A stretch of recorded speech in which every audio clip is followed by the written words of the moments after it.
आज हम लोग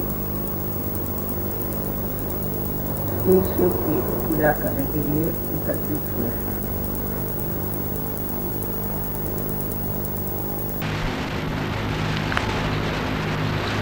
शिव जी के लिए कहा जाता है कि वो बहुत सरल हैं और एकदम भोले हैं,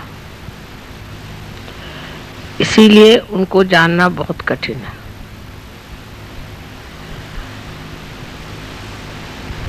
कुंडलिनी का कार्य जो है वो देवी का कार्य है। देवी ही इस चराचर सृष्टि को बनाती है और अंत में आपके अंदर कुंडलिनी बनकर शिव तक पहुंचा देती है।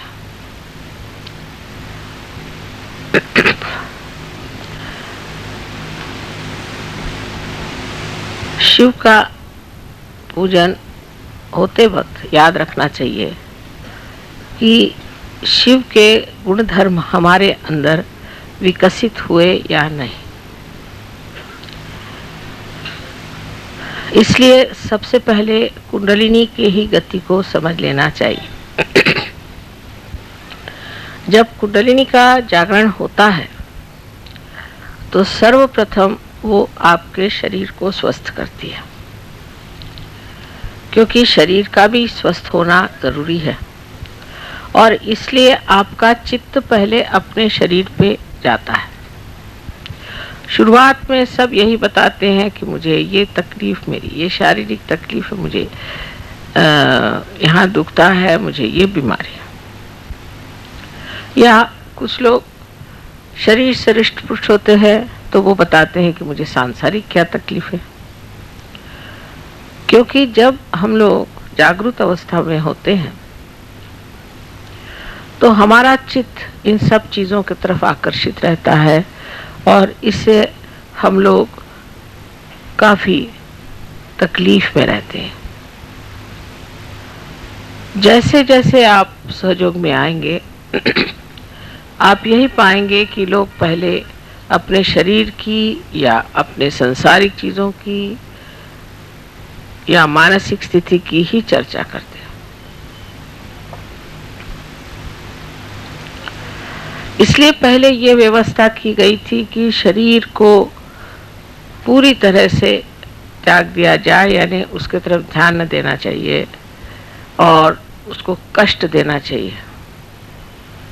अगर आप पलंग पे सोते हैं तो आप नीचे उतर के फिर तख्त पे सोइए, फिर तख्त से आप फिर चटाई पे सोइए, फिर आप ज़मीन पे सोइए, फिर आप पत्थर पे सोइए, फिर आप दलदल में सोइए।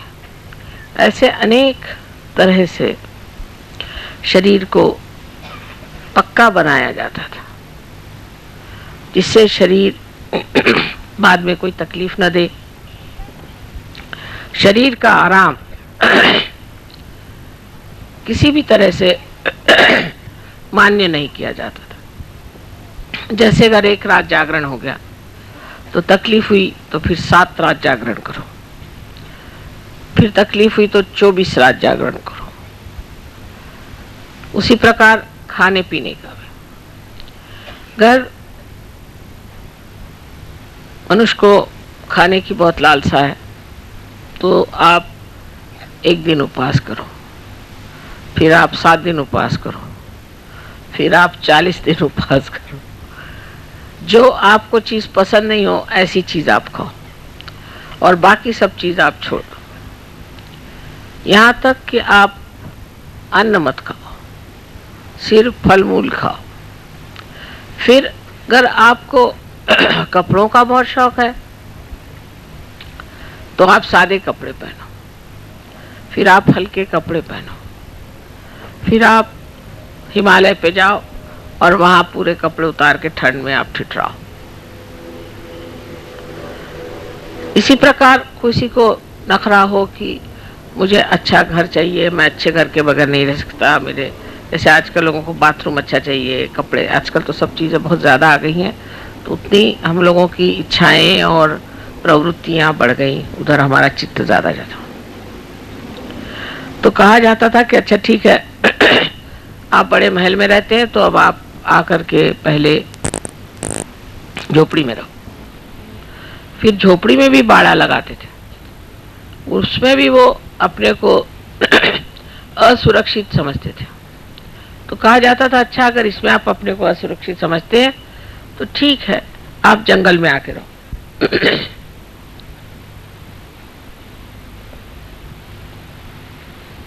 या आप किसी तीर्थ स्थान में जाओ, जैसे कि कोई निकला तो कांची का आदमी तीर्थ स्थान में जाएगा तो काशी जाएगा, और काशी का जाएगा तीर्थ स्थान में तो कांची जाएगा। रास्ते में उसको शेर खा जाएंगे, शेर ने छोड़ा तो सांप काट लेगा, सांप ने छोड़ा तो मगर खा जाएगा, और जब तक वो वहाँ पहुँचते हैं 1000 में से एक आध आदमी वहाँ पहुँचेगा। इस तरह से लोगों को छाटते छाटते और फिर उनको फिर आत्म साक्षात्कार की बातचीत की जाती थी। सहयोग में उल्टा हिसाब किताब किया हुआ। सहयोग में न तो आपको घर छोड़ना है, न द्वार छोड़ना है, नहीं अपने खाना पीना छोड़ना है, नहीं वस्त्र का कोई प्रॉब्लम है, कुछ नहीं, सब आप जैसे हैं ऐसे ही रहें। और इसमें आपकी कुंडलिनी का जागृत हो जाएगी। कुंडलिनी इसी स्थिति में जागृत हो जाएगी। पहले तो एक हिरण का चर्म बिछा के उस पे बैठ के साधना करके फिर आपकी तपश्चर्या होगी। उसके बाद आप बहुत दिन तक भूखे मरिएगा, एकदम आपकी हड्डियां निकल आएंगी। तब भी फिर परीक्षा होगी, आपको उल्टा टांगा जाएगा, कुएं में डाला जाएगा, 2-3 बार देखा जाएगा किस हालत में आप हैं। उसके बाद अगर आप जिंदा रह गए तब फिर कहीं जा कर के चर्चा होगी।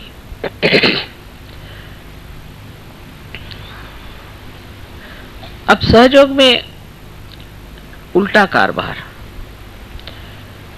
पहले तो हमने ऊपर का शिखर बना दिया, खोल दिया शिखर, सहस्त्रार खोल दिया, और सहस्त्रार खोल के अब कहा कि आप ही लोग अपने को ठीक करें। लेकिन तो भी हम लोग समझ नहीं पाते कि सहयोग बहुत ही कठिन चीज है। जितनी सरल है उतनी ही कठिन है। शंकर जी जैसे, क्योंकि हमारे अंदर अनेक नाड़ियां हैं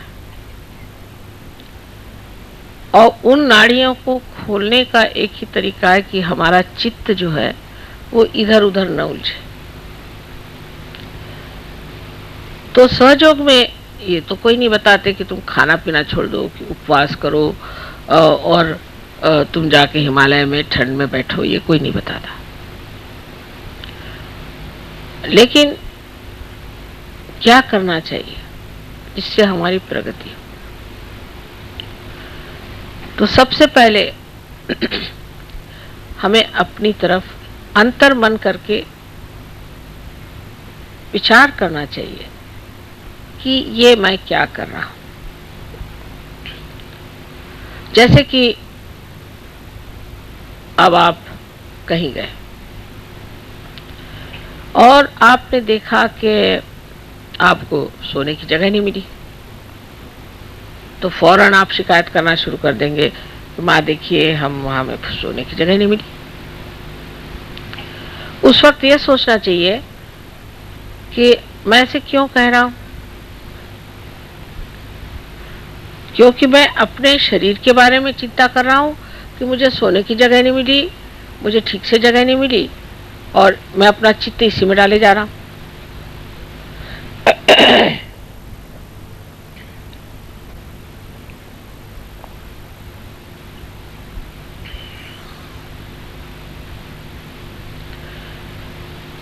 अब उस वक्त में यह सोचना चाहिए कि अच्छा हुआ कि मुझे जगह मिली नहीं, अब सो जैसे सोना, अपने शरीर की ओर देखे ना, सो, अब यहीं सो, यहीं सोना होगा, तू सहयोगी है।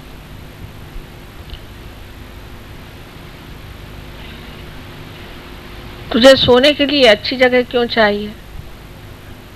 दुनिया में कितने लोग हैं रास्ते पर सो जाते।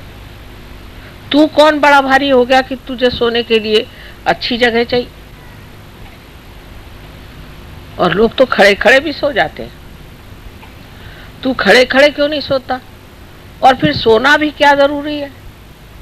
अपने को समझता क्या है तू? ऐसे अपने शरीर से प्रश्न पूछना चाहिए। एकदम आफत आ जाए अगर कोई एक बार खाना न खाए तो। मैंने देखा है आफत आ जाती लोगों पर अगर एक बार खाना न मिले। अगर एक दिन खाना नहीं मिले तो बहुत अच्छा सोचना चाहिए, अच्छा हो गया, अब मैं देखता हूं तुझको क्या होता है तेरा, तू मर जाएगा क्या? ऐसे शरीर को धिक्कारना चाहिए, खुद ही अपनी तरफ से शरीर को धिक्कारना चाहिए। अब जैसे आजकल तो बहुत ही ज्यादा शरीर के चोचले निकला है, जैसे कि ये हमने कपड़ा पहना तो उसका मैचिंग होना चाहिए, ये फलाना है, मतलब इस तरह की आधुनिक चीजें निकल आई हैं और उसके जो नॉर्म्स परिमाण है वो इतने ज्यादा कृत्रिम है कि हम लोगों को समझ में भी नहीं आता है कि हम इस कृत्रिमता के एक पूरी तरह से गुलाम हो जा रहे हैं। इसका मतलब ये नहीं कि आप विक्षिप्त हो जाएं, इसका मतलब ये नहीं कि आप अजीब से कपड़े पहन के घूमिए, और इसका मतलब ये नहीं कि आप कोई हिप्पी विप्पी हो जाएं, ये मतलब नहीं। पर समझ लीजिए किसी स्त्री को एक मैचिंग ब्लाउज नहीं मिला तो उसको तो लगता है कि वो गई काम से बिल्कुल खत्म। पहले जमाने में कोई मैचिंग पहनता ही नहीं था। अब अगर उसके मैचिंग फिर वो स्वेटर नहीं मिला तो फिर तो समझ लीजिए कौन देखता है आपको क्या पहने न पहने आप।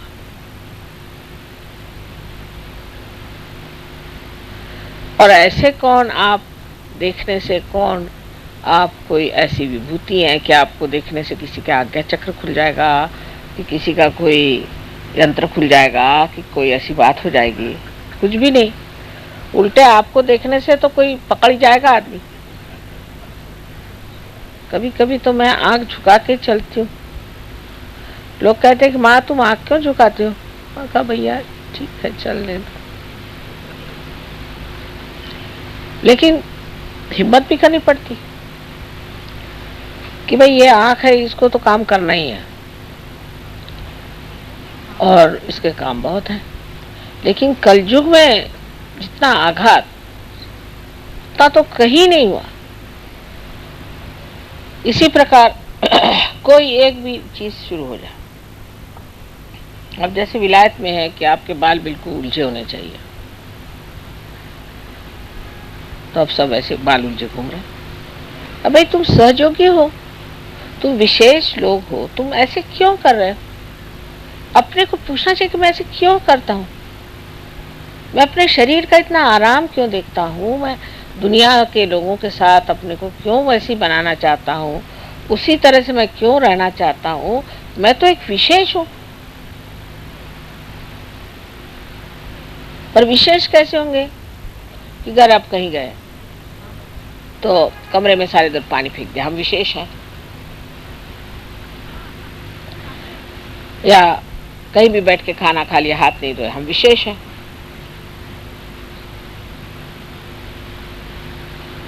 विशेष का मतलब ये कि आप में जो ये चित्त की चल विचल है उसे रोकना है।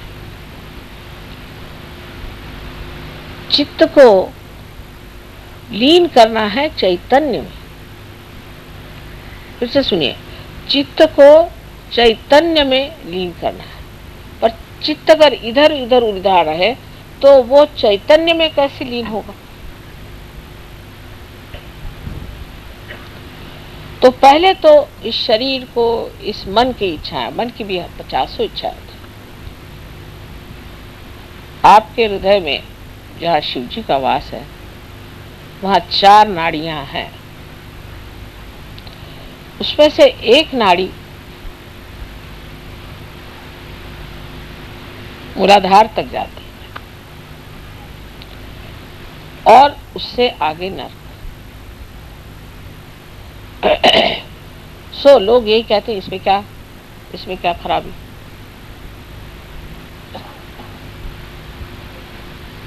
लेकिन आप सहयोगी हैं, अब आप नर्क काहे को जा रहे हो बाबा? आपका रास्ता बन गया, आप नर्क की ओर क्यों जा रहे हो? तो अपने और चित्त में ध्यान देना चाहिए कि मुझे ये वासना क्यों है मेरे अंदर, क्यों है, कहाँ, किस लिए, जो मुझे नर्क की ओर ले जा रहे। मैं तो एक कदम ऊपर रखे हुए हूँ और एक कदम कब्र में रखा हूँ। तो या तो कब्र में बैठ जाओ या ऊपर ही रह लो। ऐसी जो लटकी हुई स्थिति है, हमारे इसमें है एक गोली पर्स में, मैंने पर्स में है। साधना कहने से आ जाए, साधना कह दो ले आएगी, लाना चाहिए। बोल बोल के भी। हाँ, तो अब चित्त जो है उससे कहना कि तू कहाँ भाग रहा है, नर्क के तरफ जाना चाहता है क्या?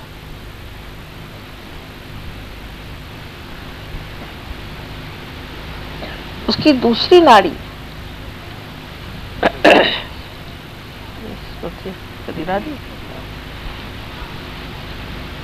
उसकी दूसरी नाड़ी है, वो नाड़ी हमें इच्छाओं की तरफ ले जाती है। इसीलिए बुद्ध ने साफ साफ कहा था कि कोई सी भी इच्छा करना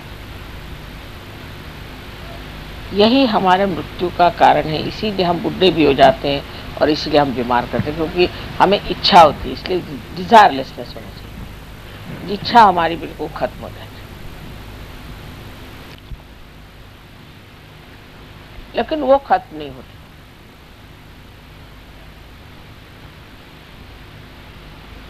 एक शुद्ध इच्छा मात्र रहनी चाहिए। वो कैसे हो?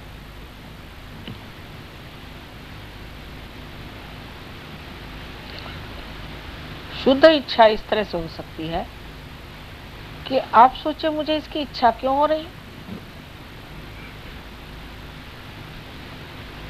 इस इच्छा की ओर मैं क्यों दौड़ा जा रहा हूं। ऐसी मैंने अनेक इच्छाएं की, उससे मुझे क्या फायदा हुआ?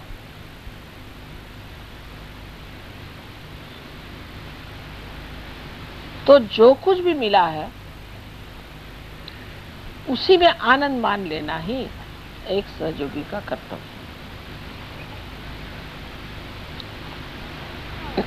तब ये हुआ, किसी को इच्छा हुई कि मैं माँ के बिल्कुल सामने जाकर बैठूं, या किसी किसी को इच्छा होती कि हम पहले वहां जाकर खड़े हो जाए।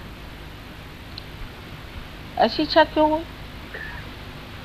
क्योंकि अज्ञान में ये नहीं जाना माँ हर जगह, कहीं जाने की जरूरत क्या। तो शुद्ध इच्छा की जब आप इच्छा रखें, तो जब कुंडलिनी चढ़ती है तो ये जो इच्छा की नाड़ी नीचे की तरफ मुड़ी हुई है वो ऊर्ध्वगति उसको हो जाती है, उसमें शुद्ध इच्छा भर जाती है। इच्छा मनुष्य करता है इस विचार से कि इससे मुझे सुख मिलेगा, आनंद मिलेगा, मिलता कुछ नहीं। तो इस इच्छा को जो है आपको आनंद में लीन कर देना चाहिए, क्योंकि शिव का तत्व जो है आनंद, उनका स्वभाव आनंद है। इसलिए हर एक चीज में आनंद खोजना चाहिए, तब किसी चीज की त्रुटि ही नहीं लगेगी। दोष देखना, या हर एक चीज में ये ऐसा होता तो अच्छा होता। बहुत लोगों को आदत है, मैंने देखा, अब रास्ते से जा रहे हैं तो कहेंगे कि यहाँ पर इन्होंने फूल क्यों नहीं लगा दिया, फिर कहेंगे कि यहाँ पर से मार्ग दिखाने का ठीक से उन्होंने ये क्यों नहीं लगाया, इधर रास्ता ऐसे ही मोड़ के क्यों नहीं गया। अरे बाबा, आपको म्यूनसिपालिटी में है, आपको क्या करने का, जो है सो है, आप काय को बड़बड़ कर रहे हैं। लेकिन दूसरे के बारे में हमेशा कहेंगे इसमें ऐसे करने से ठीक होगा, उसमें ऐसे करने से ठीक होगा। वो जो आप सोच भी रहे हैं वो कार्यान्वित भी नहीं हो सकता, वो तो कार्यान्वित भी नहीं हो सकता। अरे आवाज आ रही ना, सबको आवाज आ रही, जोर से आवाज आती,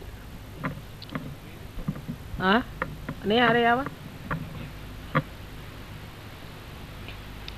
तो वो चीज कार्यान्वित भी नहीं हो सकती। आपका कोई मतलब ही नहीं है उससे। अब जैसे बहुत से लोगों में होता है, सिनेमा में गए तो उसमें कोई सीन दिखा रहे कि एक आदमी जा रहा है और अब वो किसी पहाड़ी से गिरने वाला है, तो लोग कहेंगे अरे अरे कहाँ जा रहे, तुम गिर जाओगे। वो तो सिनेमा में जा रहा है, वो कोई तुम्हारी बात सुन रहा है क्या। उसी तरह से हर एक चीज का ठेका लेके बैठते हैं, और इस तरह से अपनी बुद्धि में भी पूरी तरह एक विचारों की श्रृंखला बना देते। लेकिन जो कुछ आप देखते हैं वो देखना मात्र हो, देखना मात्र, तो निरीक्षण हो जाता है। एक कटाक्ष में भी निरीक्षण हो जाएगा और चित्र सा आपके अंदर बन जाएगा।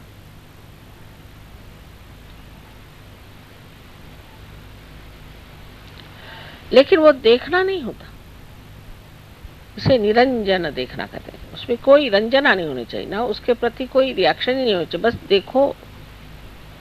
इस रिएक्शन का क्या फायदा, वही जैसे मैंने बताया कि सिनेमा में आप कोई आदमी कुछ कर रहा है तो कह रहा है तुम ऐसे मत करो, उसको सुन रहा है क्या तुम्हारे, उसको जरा ठीक ही कर दीजिए, बार बार गिर रहा है। देखते हैं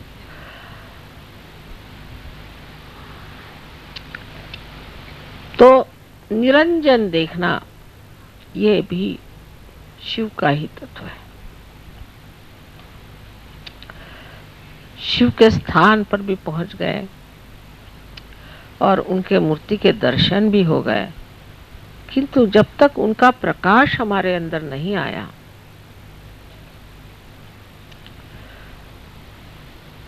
तो सब व्यर्थ ही है। अब तीसरी नाड़ी है, उसमें प्रेम उभरता है। प्रेम मारे मेरा बेटा, मेरी बहन, मेरा भाई, मेरा बाप, मेरा पति, ये सब दुनिया भर की रिश्तेदार है। इसमें भी बहुत लोग उलझे रहते हैं। सहयोग में आने के बाद भी मैं सालों तक देखती हूँ कि वो छूटता ही नहीं उनका, वही वही बातें, वही वही बातें। जब देखा तो मैं तो भागती हूँ, अरे बाप रे आए फिर से। मेरे भाई का ऐसा हुआ तो मेरे बहन का ऐसा हुआ, तो मेरा फलाना ऐसा तो ठिकाना ऐसा, मेरे लड़के ने ऐसे किया तो लड़की ने ऐसे किया। अब ये कहना कि ये रिश्तेदारी वृथा है तो ये तो बात ठीक नहीं।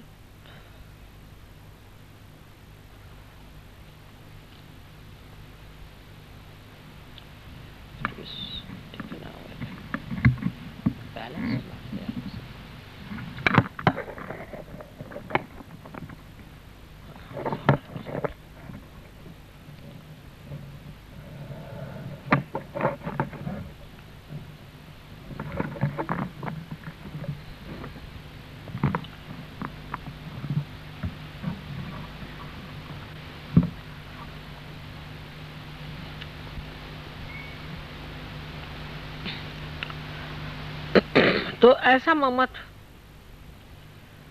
कि अपने बच्चों के लिए आप किसी को मर्डर भी कर दें, किसी को खत्म भी कर दें, कुछ भी कर सकते हैं इस ममत्व के लिए। कोई पत्नी के लिए, कोई प्रेयसी के लिए, तो कोई पति के लिए। तो इस कदर उसमें आदमी अपने जीवन को व्यर्थ करता है। I would say there's no balance. If you can push it that side, इसको जरा पीछे खींचो तो होगा। नहीं नहीं, ये जो है ना डंडा, इसको पीछे खींचो तब होगा। अब ठीक है, बैलेंस की बात है बस। अब आएगा ठीक सामने।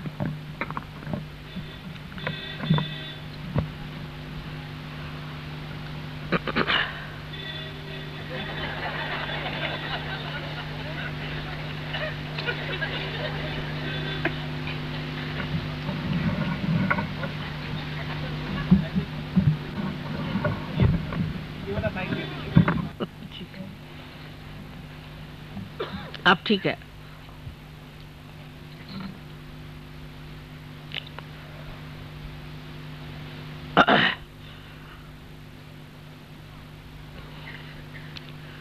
और उसके बाद देखते हैं कि जिनके लिए इतना किया वही आपके दुश्मन है, वही आपको सता रहे हैं, सबसे ज्यादा दुख वही दे रहे हैं।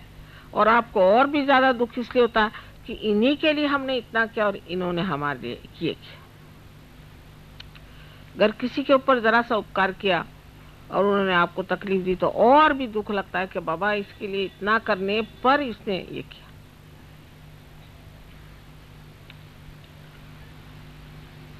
तो पहले जमाने में तो कहते थे कि सबको त्याग दो, घर त्यागो, बच्चों को त्यागो, बीवी को त्यागो, सब छोड़ छाड़ करके जंगल में जाके एकांतवास करो। सहयोग में ऐसा नहीं। सहयोग में यह है किसी को नहीं त्यागना है, सबको अपनाना है।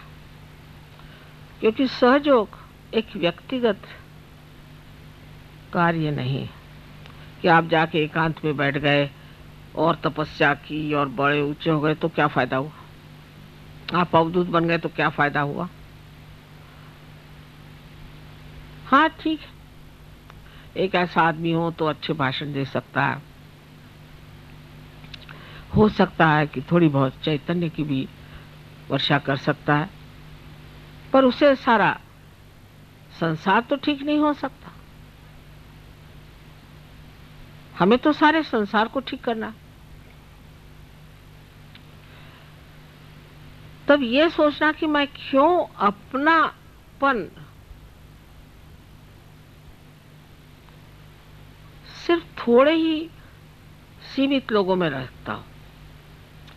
और उसके भी वजह, एक साहब थे वो कह रहे वो मुझे बहुत अच्छे लगते। मैंने कहा क्यों? कह रहे उनके बाल बहुत अच्छे। तो मैंने कहा कि आपको बाल अच्छे लगते कि वो अच्छे लगते? फिर कोई कहेंगे कि साहब वो उनका हमारे साथ बर्ताव बहुत अच्छा है। कोई अगर मीठी मीठी बातें करते तो वो अच्छे लगते हैं, कोई अगर ऐसे कपड़े पहनते तो वो अच्छे लगते हैं। फिर ये हमारे दिल्ली के रहने वाले हैं, फिर दिल्ली के बाद होगा कि नहीं भाई दिल्ली में तो रहते हैं पर ये पुरानी दिल्ली वाले हैं तो और भी नजदीक। फिर ये सब्जी मंडी के, फिर सब्जी मंडी में जो हमारा बैल हमने जिससे खरीदा था उससे इन्होंने बैल खरीदा तो और भी नजदीक होगा। और पता नहीं और कहाँ तक चलता है, इनका नाई और हमारा नाई एक।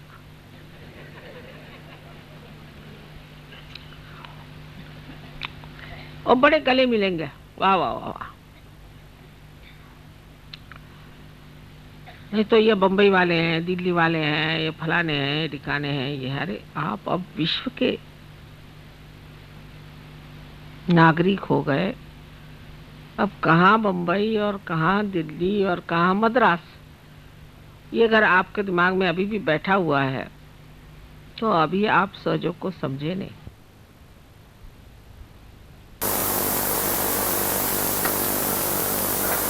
ये कब होगा? जब आपका ममत्व करुणा में नहीं होता है, करुणा में, दूसरी करुणा के सागर, दया के सागर शिव है।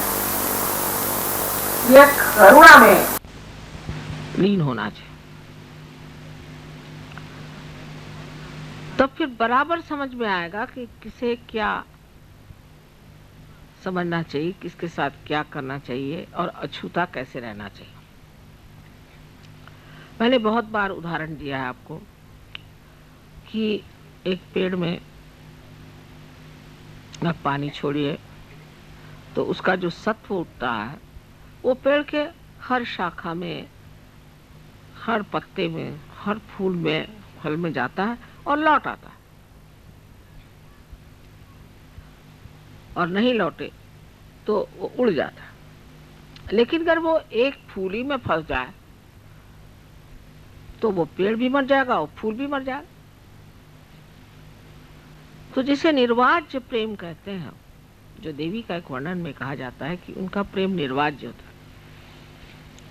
कि वो किसी के लिए कुछ करती हैं तो फिर उन्हें ये नहीं ख्याल रहता कि ये कुछ किया गया या हुआ और इसने ऐसे क्यों किया और ऐसे नहीं करना चाहिए था या कुछ भी नहीं, हो गया गया खत्म, खत्म करो छोड़ो। वो चिपकता नहीं दिमाग में, रात दिन वही गुनगुन लगी नहीं रहती। कोई भी चीज में उलझता नहीं मन, क्योंकि वो करुणा में, करुणा के सागर में लीन हो गया। और करुणा के सागर में जो लीन हो जाता है वो बस अब कोई आ गया उसको कोई तकलीफ लगता, बाबा इसकी तकलीफ ठीक कर दो। अब वो जाकर के बाद में छुरा लेके भी आए चाहे कुछ करे, ये विचार नहीं आता। तकलीफ है ना, अब ठीक कर दीजिए, इनको ये परेशानी ठीक कर दीजिए। हालांकि मैं जानती हूँ कि कोई कोई परेशानियों में कोई अर्थ नहीं है, लेकिन तो भी बहुत गंभीरता से उसको सुनती हूँ कि भाई क्या परेशानी बताओ, हाँ फिर ऐसा है तो फलाना है। छोटी छोटी चीजें भी कोई बताए। अपने अपने दायरे से लोग मिलते हैं, उनके दायरे में मैं नहीं उतर पाती, अगर वो मेरे दायरे में नहीं उतर पा रहे हैं तो ये उनका दोष नहीं, उनको उतरना चाहिए। उनको इसी दायरे में उतरना चाहिए जिसे करुणा कहते हैं। करुणा करुणा के लिए होती है, किसी काम से, किसी वजह से, किसी मतलब से, किसी रिश्ते से नहीं होती। कोई होगा बड़ा आदमी, कोई होगा छोटा आदमी, कोई होगा रास्ते पे पड़ा भिखारी, कोई भी हो। करुणा ऐसी चीज है कि वो जैसे कि कहीं आपने देखा है कि समुद्र है, कहीं भी गड्ढा हो जाए उस पानी भर देगा, कहीं भी कोई त्रुटि हो उसको भर देगा। इसी तरह से करुणा का स्वभाव ही है कि उसने देखा इनको तकलीफ, अच्छा चलो इसके आंसू पोंछ दो, उसके आंसू पोंछ दो, उसकी तकलीफ निकाल दो। वो इसलिए नहीं कि कुछ उससे मांगना है, लेना है, ये मतलब नहीं, वो सिर्फ इसीलिए कि वो स्वभाव ही है। पानी का स्वभाव, सागर का स्वभाव, तो वो स्वभाव होने के लिए, स्वभाव भी शब्द कितना सुंदर है। स्व माने आत्मा और आत्मा का भाव। जब वो आत्मा का भाव आपके अंदर आ जाए, सिर्फ करुणा, फिर ये सब चीज टूट जाएगी कि दिल्ली रहने वाले, बंबई रहने वाले, फलाना ठिकाना कुछ याद नहीं रहेगा, उसका महत्व नहीं रहेगा। और हर आदमी क्या है वो जरूर आपको याद रहेगा कि ये कौन है, इनकी कौन सी तकलीफ है, एकदम देखते ही याद आ जाएगा। नजर आपकी कहाँ गई? नजर ये कर ढूंढ रही है कि ये दिल्ली वाला कौन है और फलाना कौन है और कलकत्ते वाला कौन है। अगर ये नजर आपकी ढूंढ रही है कि ये करुणा कहाँ बही चली जा रही, किसके ओर जा रही भाई, किसके ओर खींच रही मुझे, तो पता होगा कोई दुखी आदमी है। कोई साधक, बहुत बड़ा साधक होता है, एकदम हृदय खिंच जाना चाहिए उस आदमी की तरफ।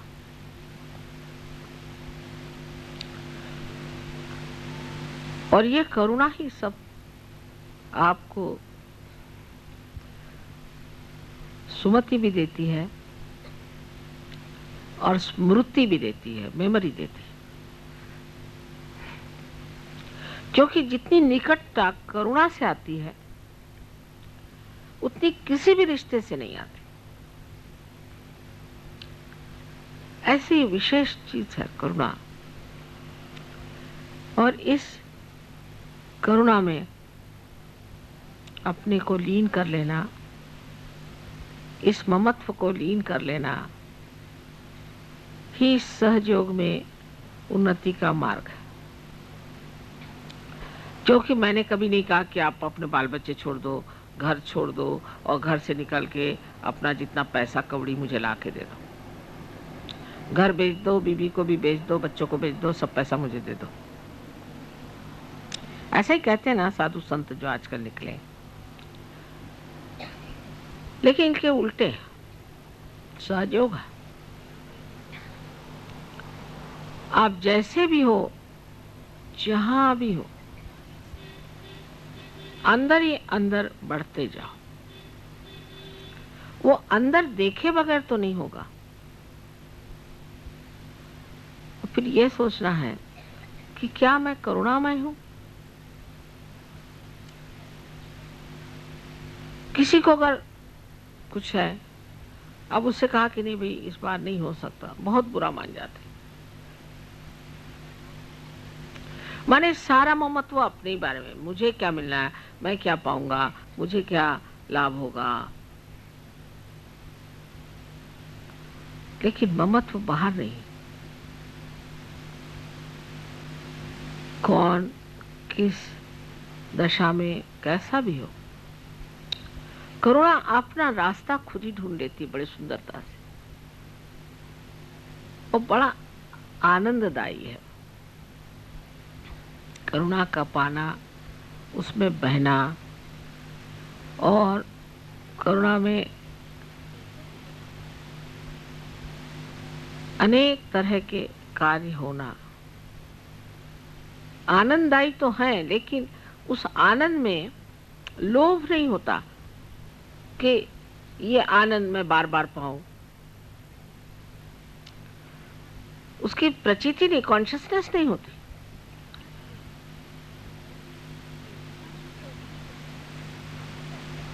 कर दिया हो गया हो गया। जैसे संगीत को सुन लिया, मजा आ गया, वहीं खत्म हो गया। उसी तरह से कोई काम है, कर दिया, खत्म, लीन हो जाती चीज। अब चौथी जो हमारे अंदर नाड़ी है वो अत्यंत महत्वपूर्ण है हृदय में। और वो चौथी नाड़ी कुंडलिनी के जागरण से ही जागृत होती है और लेफ्ट विशुद्धि से निकल के और मस्तिष्क में जाकर के कमल को खिलाती है। जब हमारा चित्त इन सब चीजों में लीन हो जाता है तो जैसे कि इस कमल में जीव आ जाता हो या इसमें कोई शक्ति आ जाती हो, या ऐसा समझ लीजिए कि जैसे कोई एक पौधे में पानी पड़ जाए तो वो जैसे अपने आप बढ़ता है, इसी प्रकार ऐसा शुद्ध चित्त जिस मनुष्य का हो जाता है उसके हृदय की कली खिलती है और वो कमल रूप हो करके सहस्त्रार में छा जाती है। फिर उसका सौरभ, उसका सुगंध चारों ओर फैलता है और ऐसा मनुष्य एकदम नतमस्तक हो जाता है, एकदम नतमस्तक होकर के सबके सामने झुका रहता है। कोई अगर कहता है कि आपने बड़ा मेरा काम कर दिया, बड़ा ये चमत्कार कर दिया, तो वो चीज छूती नहीं।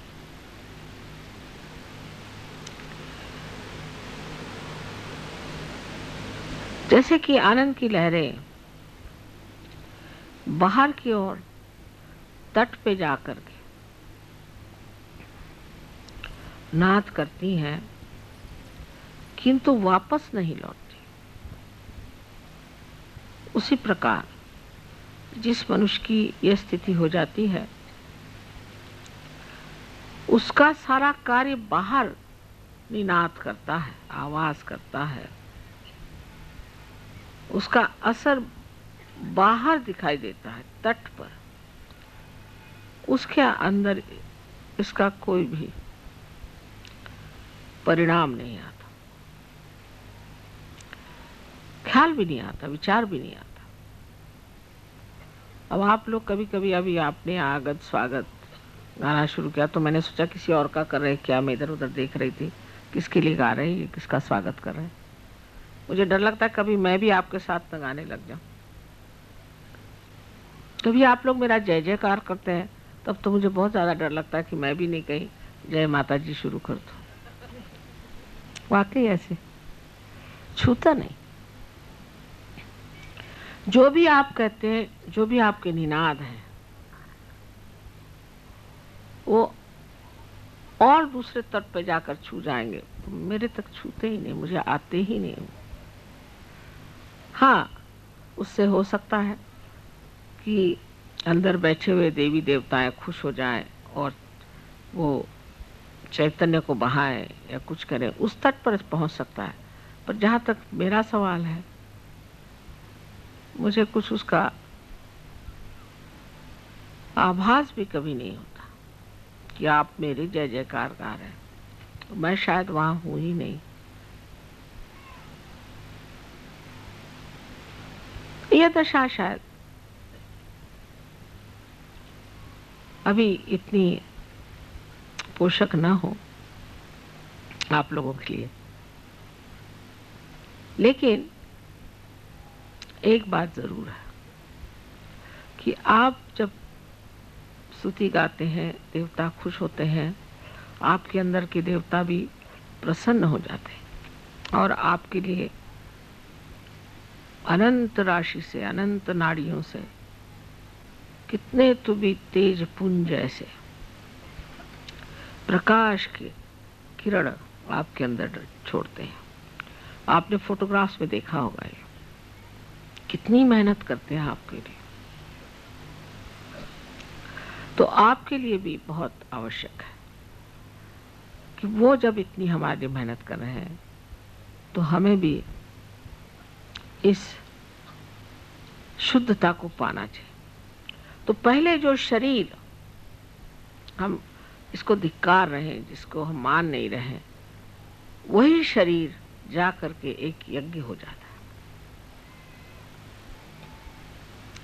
यज्ञ माने ऐसे कि अब हमारा शरीर है, हो रही तकलीफ, तो ये तो तकलीफ होनी है क्योंकि ये यज्ञ है ना। अच्छी बात है, जैसे कि काष्ठ का जलना यज्ञ में जरूरी है, उसी तरह इस शरीर का भी जलना यज्ञ में जरूरी है। लेकिन सहयोग में सबसे बड़ी बात यह है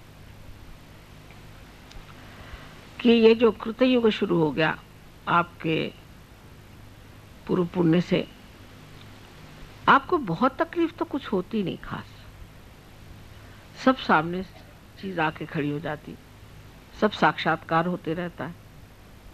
आप कहते हैं चमत्कार हो रहा है, सब चीज आपको सुलभ में मिल जाती, बहुत से काम आपके सरल सहज हो जाते।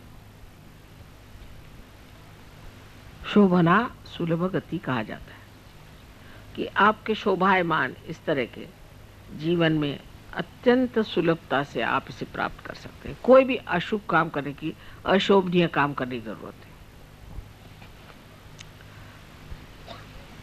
तो ये एक तरह की बड़ी सूक्ष्म माया भी है कि उसमें यह नहीं सोचना चाहिए कि ये सारे चमत्कार हमारे लिए इसलिए हो रहे हैं क्योंकि हम कोई बड़े भारी सहयोगी हैं। लेकिन ये सोचना चाहिए कि ये चमत्कार इसलिए हो रहे हैं कि हमारे अंदर विश्वास परमात्मा के प्रति, शिव के प्रति और कुंडलिनी के प्रति दृढ़ हो जाए। इसलिए चमत्कार हो रहा है, और इसको दृढ़ता करने का कार्य यही है कि हम अपने चित्त को शुद्ध करें, क्योंकि शिव चित्त स्वरूप है। उनके चित्त की शक्ति को चित्ती कहते हैं। वो चित्त है। चित्त है माने कि जो चैतन्य चारों तरफ आप जानते हैं, उस चैतन्य का जो चित्त है वो शिव का प्रसाद है, वो शिव का तत्व है। माने सारे संसार में उनका चित्त फैला हुआ है। और जब आप कहते हैं कि चमत्कार हो गया, ये चीज घटित हो गई, तब ये जान लेना चाहिए कि ये जो चित्त है, जिसे हम चित्ती कहते हैं, उसने ये कार्य किया। वो अणु रेणु हर चीज में उनका चित्त है। लेकिन चित्त का मतलब ये होता है कि वो साक्षी हैं, देख रहे हैं। चित्त का मतलब होता है वो साक्षी हैं, देख रहे हैं। और कार्यान्वित जो है वो ब्रह्म चैतन्य। लेकिन जैसे कि संगीतकार, जब आपने कल देखा या जब देखते हैं, वो सामने को देख करके बजाता है।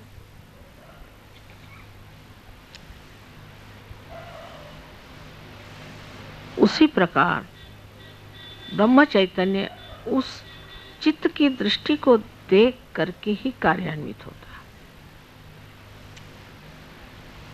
उस दृष्टि को, उस चित्ती को ब्रह्म चैतन्य जानता है,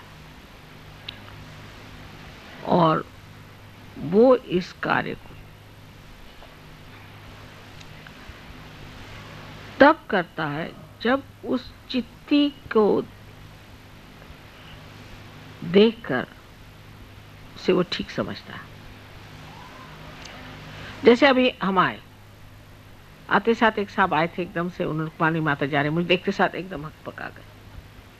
मुझे देखा, मैंने कुछ कहा नहीं, कुछ नहीं, सिर्फ मुझे देख करके एकदम सक पका गया। उसी प्रकार वो कुछ कहे या न कहे, क्योंकि ब्रह्म चैतन्य ये देवी की शक्ति है और वो कार्यान्वित है, और वो उस देखने वाले को जानती है। और उस शक्ति की पूरी समय यही लीला है कि उस एक देखने वाले को खुश रखना है। इसलिए कभी कभी आप कहते भी हैं कि माँ ऐसे गड़बड़ क्यों हो गया।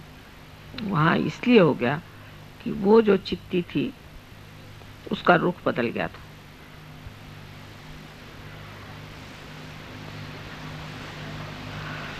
अगर आप आज शिव की पूजा कर रहे हैं, तो ये मैंने जो 4 नाड़ियां बताई हैं उसकी ओर नजर करें,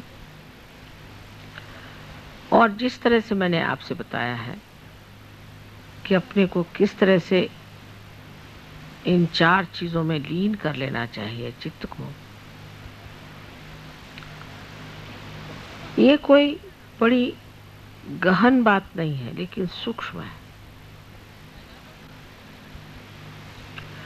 और फिर आप मुझे बताइएगा कि इस तरह से अंतर्मन करके जो आपने अपने साथ विचारणा की कही है, या तपस्या की है, या जो वार्तालाप किया है, और जो अपने चित्त को शुद्ध किया है, उससे आप एकदम पाइएगा कि आप शिव के सागर में पूरी तरह से डूब गए। और ऐसी दशा आप सबकी हो जाए, यही मेरी एक शुद्ध इच्छा है।